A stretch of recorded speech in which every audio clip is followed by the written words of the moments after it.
مولاي صل وسلم دائما ابدا على حبيبي۔ یہودیوں پر اللہ کی لعنت کیوں ہوا کرتی ہے؟ آئیے ہم ایک کہانی کے ذریعے آپ کو سمجھاتے ہیں۔ بنی اسرائیل جب خدا کی نافرمانی میں حد سے زیادہ بڑھ گئے تو خدا نے ان پر ایک ظالم بادشاہ بخت نصر کو مسلط کر دیا، جس نے بنی اسرائیل کو قتل کیا، گرفتار کیا اور تباہ کیا اور بیت المقدس کو برباد و ویران کر ڈالا۔ حضرت عزیر علیہ السلام ایک شہر میں تشریف لائے تو آپ نے شہر کی ویرانی و بربادی کو دیکھا۔ تمام شہر میں پھرے، کسی شخص کو وہاں نہ پایا۔ شہر کی تمام عمارتوں کو ٹوٹا ہوا دیکھا۔ یہ منظر دیکھ کر آپ نے براہ تعجب فرمایا، اللہ اس شہر کی موت کے بعد اسے پھر کیسے زندہ فرمائے گا؟ آپ ایک گدھے پر سوار تھے، آپ کے پاس ایک برتن کھجور اور ایک پیالہ انگور کا رس تھا۔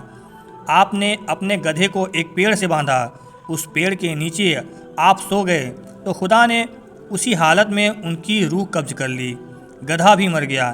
اس واقعے کے 70 سال بعد خدا تعالیٰ نے شان فرمائش ایک بادشاہ کو مسلط کیا اور وہ اپنی فوجیں لے کر بیت المقدس پہنچا اور اس کو پہلے سے بھی بہتر طریقے پر آباد کیا۔ بنی اسرائیل میں سے جو لوگ باقی رہ گئے تھے انہیں پھر وہاں لایا گیا، وہ بیت المقدس اور اس کے ارد گرد آباد ہوئے اور اس کی تعداد بڑھتی گئی۔ اس زمانے میں اللہ تعالیٰ نے حضرت عزیر علیہ السلام کو دنیا کی آنکھوں سے پوشیدہ رکھا، کوئی آپ کو نہ دیکھ سکا۔ جب آپ کی وفات کو 100 سال گزر گئے تو اللہ تعالیٰ نے دوبارہ آپ کو زندہ کیا۔ پہلے آنکھوں میں جان آئی، ابھی تمام جسم مردہ تھا، وہ آپ کو دیکھتے دیکھتے زندہ کیا گیا۔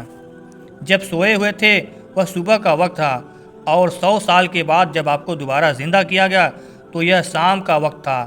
خدا نے پوچھا، اے عزیر، تم یہاں کتنے دن ٹھہرے تھے؟ آپ کو اندازہ بھی ہے؟ عرض کیا، 1 دن یا کچھ کم۔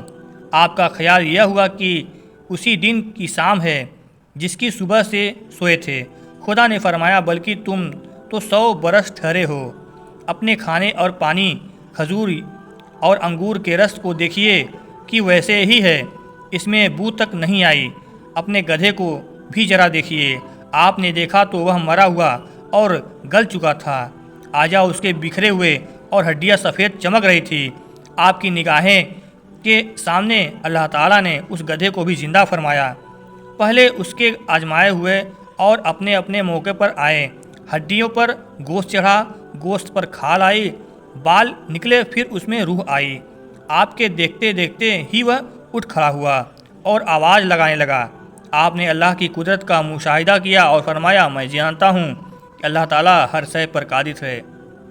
پھر آپ اپنی سواری پر سوار ہو کر اپنے محلے میں تشریف لائے۔ آپ کو کوئی پہچانتا نہ تھا۔ اندازے سے آپ اپنے مکان پر پہنچے۔ عمر آپ کی وہ 40 سال کی تھی۔ ایک ضعیف بڑھیا دروازے پر ملی جس کے پاؤں رہ گئے تھے اور اندھی ہو گئی تھی۔ وہ آپ کے گھر کی باندھی تھی۔ اس نے آپ کو دیکھا تھا۔ آپ نے اس سے پوچھا کہ یہ عزیر کا مکان ہے کیا؟ اس نے کہا، ہاں، مگر عزیر کو گم ہوئے 100 برس گزر گئے۔ یہ کہہ کر خوب روئی۔ آپ نے فرمایا، اللہ تعالیٰ نے مجھے 100 برس مردہ رکھا، پھر زندہ کیا۔ بڑھیا بولی، عزیر علیہ السلام تو وہ تھے جو دعا کرتے تھے، دعا قبول ہو جایا کرتی تھی۔ آپ اگر عزیر ہو تو دعا کیجیے کہ میں آنکھیاری ہو جاؤں، یعنی میری آنکھ واپس آ جائے۔ آپ نے دعا کی تو وہ بینائی واپس ہوئی، یعنی وہ صحیح سلامت ہو گئی۔ پھر آپ نے اس کا ہاتھ پکڑ کر فرمایا، خدا کے حکم سے اٹھ۔ یہ فرماتے ہی اس کے پاؤں بھی ٹھیک ہو گئے۔ اس نے آپ کو دیکھ کر پہچانا اور کہا، میں گواہی دیتی ہوں کہ آپ بے شک عزیر ہی ہیں۔ پھر وہ آپ کے محلے میں لے گئی۔ وہاں ایک مجلس میں آپ کا فرزند جس کی عمر 118 سال کی ہو چکی تھی اور آپ کے پوتے بھی تھے جو بوڑھے ہو چکے تھے۔ بڑھیا نے مجلس میں پکارا، یہ حضرت عزیر علیہ السلام ہیں۔ اہل مجلس نے اس بات کو جھٹلایا۔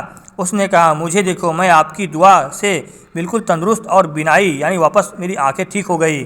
لوگ اٹھے اور آپ کے پاس آئے۔